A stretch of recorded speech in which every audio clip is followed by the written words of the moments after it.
passenger mga tropa. Pumasok siya sa akin, medyo malayo, 2.3 kilometers. Kaya may plus 5 pesos ako. Sinat ko siya kung willing to wait siya kasi baka i-cancel niya kung kailan nandyan na ako. Ngayon, medyo sinungitan niya ako.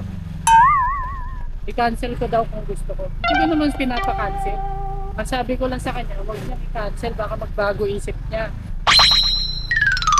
Tinatanong ko lang siya kung willing to wait siya. Ngayon, nandito na tayo. Sa natas ito. Proxy po.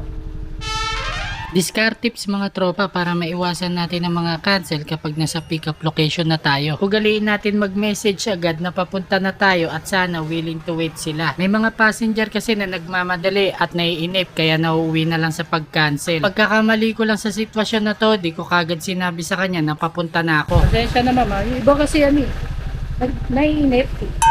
Kung kailan malapit na siya nagka-cancel.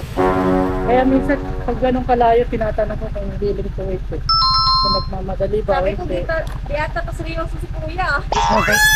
Hindi seryoso naman, ma'am. Tinatanong ko lang kung sigurado. Minsan kasi nainit. Tapos isang kanto na lang, biglang cancel.